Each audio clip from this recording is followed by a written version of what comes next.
สวัสดีจ้าพี่น้องมากินเตี๋ยวจ้าก๋วยเตี๋ยวน้ำตกเนี่ยลายแต่สีอิ่มลือพี่น้อง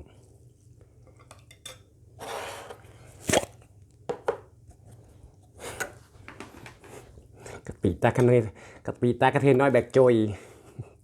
ไม่ใหญ่กระเทยน้อยไม่แบกค่ะ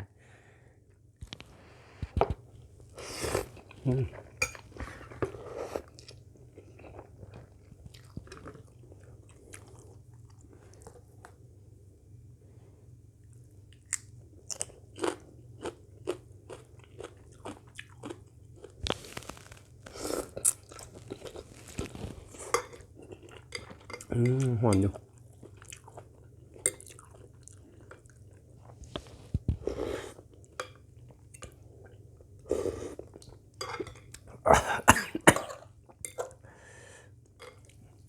ขอโทษจ้ะ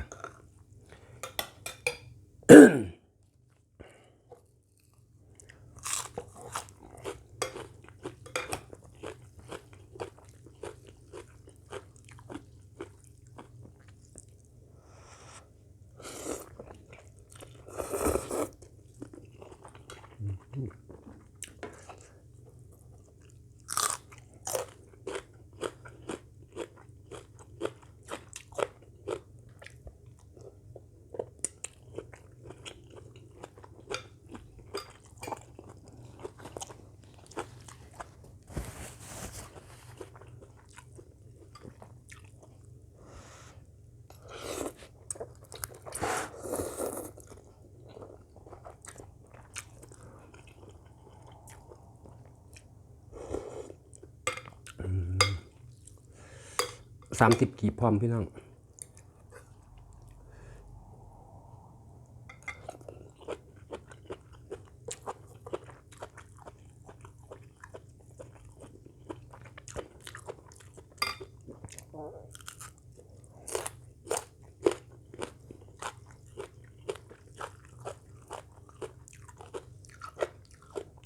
มีคนบอกว่ากินบักพริกเราจะดัง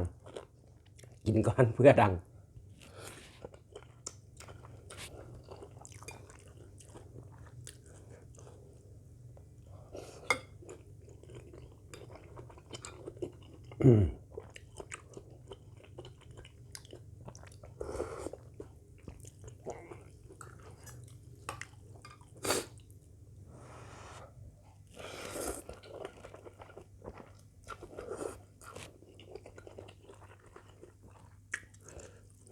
อันนี้เป็นเอ็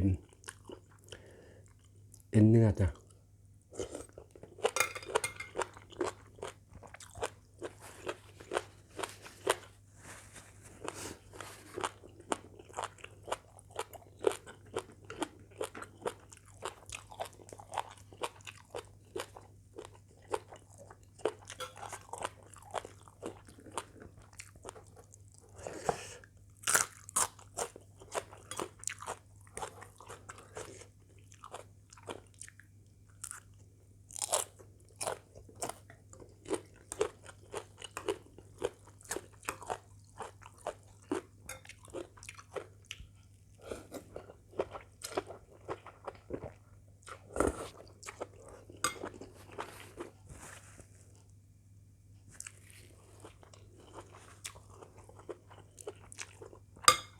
นึกว่าลืม สตาร์ทกล้อง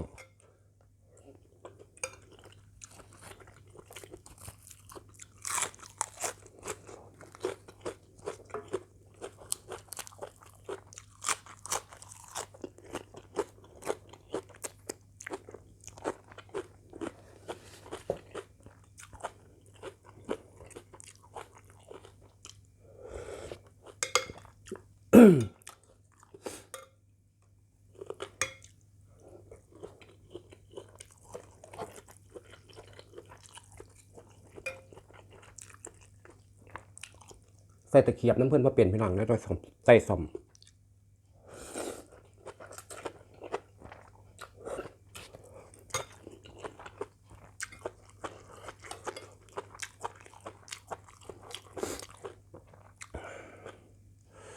FC เพิ่นก็บอกวิธีเฮ็ดอยู่ดอกเฮ็ดแล้วเฮ็ดแล้วก็บ่เป็นเด้อเขา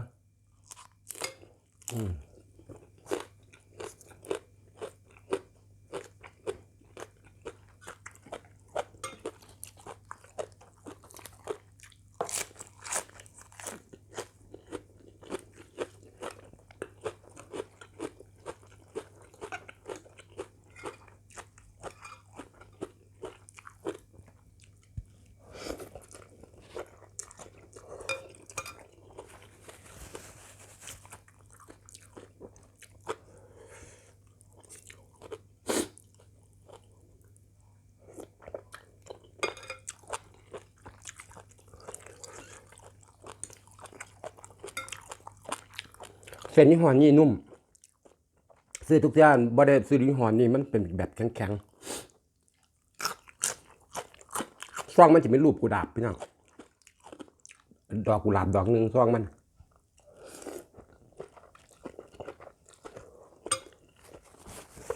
กุหลาบแดง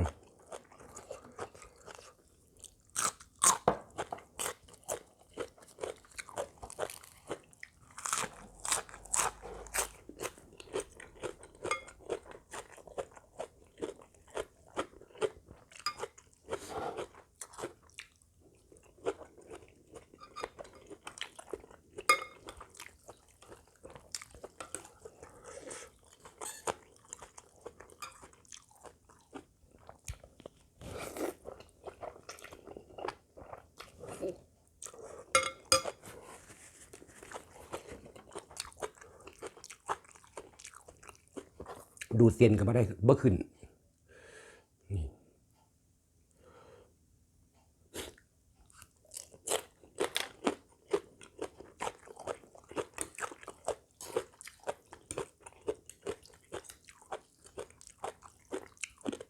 มักย่องบ่ มักย่องบ่ปักเจ้าว่ากินลูกพริกเดือนละ2 หน่วย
ที่แปลว่าพี่อีกก็สิคันลูกนะฮะ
อืม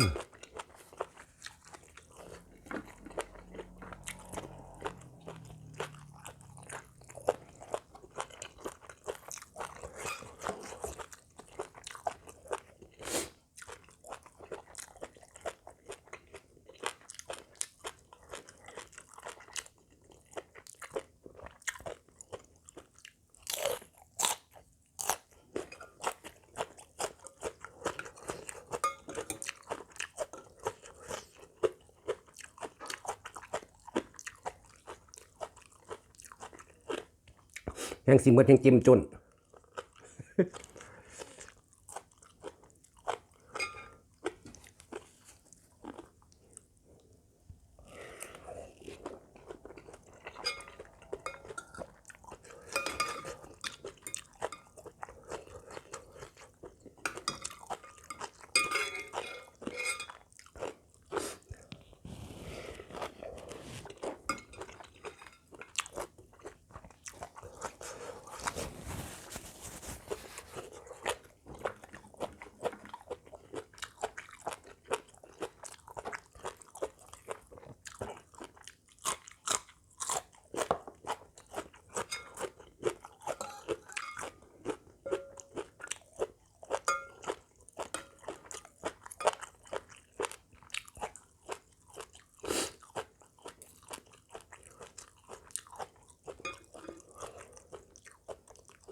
ขออนุญาตกินกระมังจ้ะ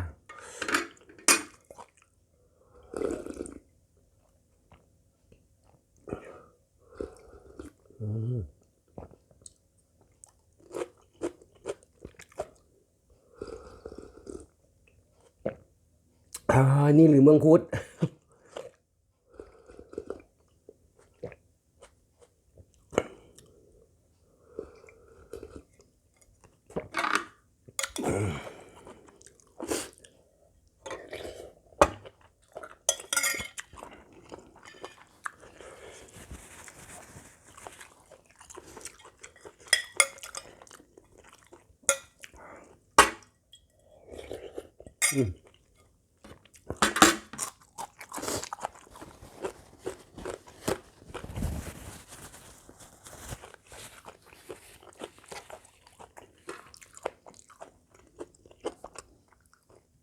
ขอบคุณทุกเมนทุกไลค์ซับใครทุกกำลังใจและการทุกแชร์ได้จ้ะเด้อชิมจะไว้แค่นี้พอกันชิมหน้าสวัสดีจ้าเลิฟยูออ